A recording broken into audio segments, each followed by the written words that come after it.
सभी छात्रों का हार्दिक स्वागत है। आज हम कविता देखने जा रहे हैं जिसका नाम है आज जरूरत भारत माँ को, जिसके कवि है वीरेश्वर उपाध्याय। इसमें कवि ने हमारे सामने बहुत सी बातों का उल्लेख किया है, जिसको हम ले सकते हैं कि हंस हंस कर बलिदान करने की परंपरा निभाने के लिए कवि कह रहे हैं। मीठे सपने छोड़कर अभियानों को अपनाना है, जिससे देश का विकास हो सके, अपना विकास हो सके। ऋषियों संतों देवियों को संकल्प की पूर्ति करना है, यह भी नवयुवकों को संदेश दिया कवि ने। गरिमामय पुरुषों के तुम वंशज हो, तूफानों को मोड़ सकते हो, यह भी एक आत्मसम्मान हमें जगाने का प्रयास किया है। इसमें कुछ मुक्तक में 4 पंक्तियां दी है, उसमें कुछ संदेश दिया है कि जवानी शौर्य और बलिदानों की यह है कहानी है। राष्ट्र की अस्मिता यह जो है जवानी को जगानी चाहिए, और विश्व नेतृत्व करने की क्षमता नवयुवकों में होनी चाहिए, या जवान लोगों में जवानी को होनी चाहिए। ऐसा जो है कवि जो है हमें संदेश देते हुए कहते हैं। आइए हम देखते हैं कि कवि हमें क्या संदेश दे रहे हैं। कवि कह रहे हैं कि आज जरूरत भारत माँ को ऐसे वीर जवानों की, परंपरा जो निभा सके हंस हंस वीर बलिदानों की। अब कवि कह रहे हैं कि ऐसे वीर जवानों की जरूरत हमें है आज के इसमें, कि जो हंस हंस कर अपना बलिदान कर सके। किसके लिए? भारत माता के लिए, भारत देश के लिए, भारत देश को स्वतंत्र करने के लिए, विकसित करने के लिए। आगे कवि कहते हैं कि नवयुग की वेला आई है, उमड़ रही अरुणाई है, अंगड़ाई लेती है धरती, लहराती तरुणाई है। कवि कह रहे हैं कि ऐसा वातावरण हो चुका है कि नवयुग की वेला आई है, नए युग का समय जो है आई है। वेला यानी समय आई है, घड़ी आई है, और ऐसे इसमें अरुणाई उमड़ चाहिए। एक सूर्योदय, इसका एक सूर्योदय हुआ है, जिसमें नए युग का सूर्योदय हुआ है, जिसमें नवयुवकों को कुछ ना कुछ करना चाहिए, अपना शौर्य जो है दिखाना चाहिए। अंगड़ाई लेती है धरती, लहराए तैरना, और इसमें अंगड़ाई लेकर धरती अंगड़ाई ले रही है, तरुणाई इसमें लहराती है। और यह लहराने का परिणाम यह होना चाहिए कि देश को, भारत माँ को जो उसका उपयोग होना चाहिए, उसकी स्वतंत्रता के लिए, उसकी आजादी के लिए, उसके विकास के लिए यह जो है तरुणाई ने कार्यरत रहना चाहिए।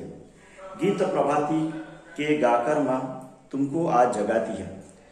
यह जवानी जो है प्रभाती के गीत, यानी प्रभात यानी सुबह के गीत गाकर जो है, प्रभाती सुबह के जागृति के गीत लाकर नव युवकों को जगाती है। अग्रदूत बनना है युग का। कवि कह रहे हैं कि हे नवयुवकों, तुम्हें इस युग का अग्रदूत बनना है। अग्रदूत मतलब पुढ़ारी बनना है, नेता बनना है। और ऐसा पाठ जो है हमें यह भारत माता जो है, यह नवयुग की घड़ी जो है हमें पढ़ा रही है। धरती अंगड़ाई लेकर हमें यह सिखा रही है कि तुम्हें नवयुग का अग्रदूत बनना है, नए युग का नेता बनना है, नायक बनना है।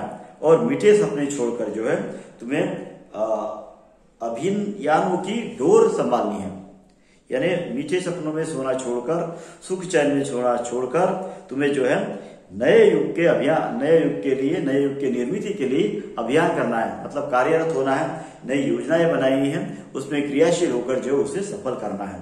ऐसा कवि जो है संदेश जो है नव युवकों को दे रहा है। आगे कवि कहते हैं कि वीर भूमि की ओ संतानों, पहचानो फिर अपने को, पूर्ण करो तुम अब इस युग के भारत माँ के सपनों को। शंकर ज्ञानेश्वर गौतम की आत्मा तुम्हें बुलाती है, सीता अनुसया दुर्गा की परंपरा बुलाती है, ले संकल्प पूर्ति करनी है उन सबके अरमानों की। कवि कह रहे हैं कि हे नवयुवकों, तुम वीर भूमि की संतानें हो, वीर भूमि की वंशज हो, और अपने आप को पहचानो कि तुम क्या हो। तुम जिसके संतान हो वह पूरे के पूरे या सभी लोग जो थे वीर थे, त्यागी थे, स्वाभिमानी थे, अभिमानी थे, और तुम्हें इनके सपनों को पूर्ण करो। इस युग के भारत माँ के सपने, इस युग के भारत माँ के जो सपने हैं, उस सपनों को तुम्हें पूरा करना है। इस युग के भारत माँ के सपने क्या हो सकते हैं कि सबके लिए जीवनावश्यक चीजें मिलनी चाहिए, लोगों का विकास होना चाहिए, सर्वांगीण विकास होना चाहिए, देश स्वतंत्र होना चाहिए, देश का विकास होना चाहिए, कोई भी दुखी नहीं होना चाहिए, किसी को किसी चीज की यानी आवश्यकता न रहे, कमी न रहे, ये होना चाहिए, सारी समस्याओं का समाधान होना चाहिए। इस प्रकार के जो नवयुग के सपने जो है तुम्हें पूरे करने हैं। और कवि कह रहा है आगे कि शंकर, ज्ञानेश्वर, गौतम आदि की आत्मा तुम्हें बुलाती है कि तुम उनसे वंशज हो। शंकर एक ऋषि थे, ज्ञानेश्वर भी एक संत थे, गौतम भी एक ऋषि थे, तो इनकी आत्मा तुम्हें पुकारती है। क्या पुकारती है? और आगे कह रहा है कि सीता, अनुसया, दुर्गा की परंपरा अपनाती है। तुम्हारे पीछे ये एक परंपरा है, सीता, अनुसया, दुर्गा, जो त्यागी भी है, ज्ञानी भी है और शक्तिशाली भी है दुर्गा के रूप में। तो इनकी परंपरा तुम्हें अपनाती है कि तुम आओ और अपने देश के संकल्प की पूर्ति करो और अपने अरमानों को विकसित करो, अपने अरमानों के सपनों को पूरा करो। आगे कवि कहते हैं कि बलिदानी मिट्टी ने तुमको भरकर आंख पुकारा है और हिमालय की चोटी से ऋषियों ने ललकारा है। कवि कह रहे हैं कि बलिदानी मिट्टी ने, यह मिट्टी जो है बलिदानी है, इसमें इस देश को यहाँ तक पहुंचाने के लिए, विकास करने के कई लोगों ने जो है अपने बलिदान दिए हैं। तो ऐसे बलिदानी मिट्टी आंख भरकर तुम्हें पुकारती है। आंख भरकर पुकारती है मतलब वो अभी गुलाम है, उसका अभी पूरी तरह विकास नहीं हुआ है। यहाँ के देश की जनता जो है अभी भी जो है गुलामी जीवन जी रही है, मतलब आग भरी हुई है और यह बलिदानी मिट्टी है, यह तुम्हें पुकार रही है। और हिमालय की चोटी से ऋषियों ने लगा है। ऋषि जो है त्याग का, समर्पण का, शौर्य का, क्रियाशीलता का एक प्रतीक है।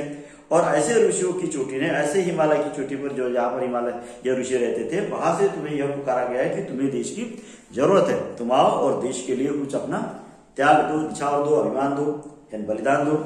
यह जो है पुकार जो है वहां से होती है। तुम्हें साहस हो कुछ भी तो मोह छोड़ो और आगे आओ। कभी कह रहा है कि अगर तुम्हें कुछ साहस है तो अपना मोह छोड़ दो। मोह मतलब संसार का, परिवार का, सुख चैन का, अपने स्वार्थ का, अपनी इच्छा आकांक्षाओं का, ये सारा मोह जो है तुम छोड़ो।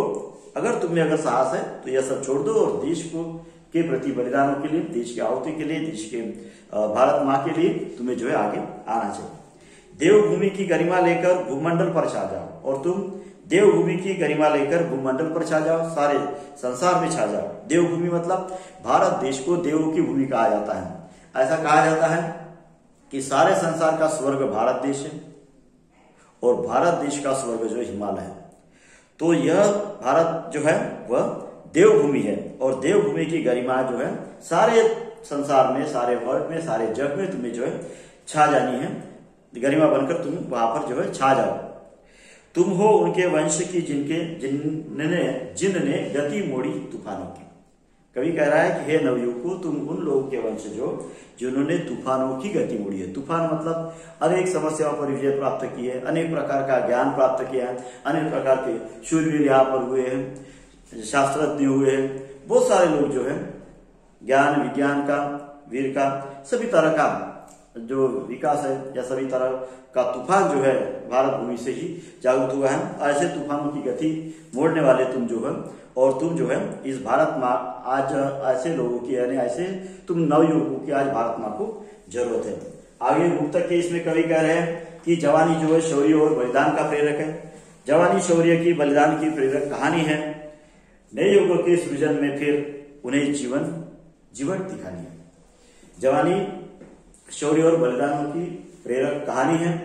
और ऐसे इसमें नए युग में, इस नए युग में क्या होना चाहिए, ये तो हमारे पास में जो है वो, लेकिन उसको जो है गंभीरता से, उसको हिम्मत से, उसको अपने जीवटता से जो है यह बात तुम्हें स्पष्ट करनी, यह बात तुम्हें दिखानी है कि तुम जो है अपनी जवानी जो है शौर्य और बलिदान की कहानी है और जवानी में तुमने यह सब काम जो है करने चाहिए।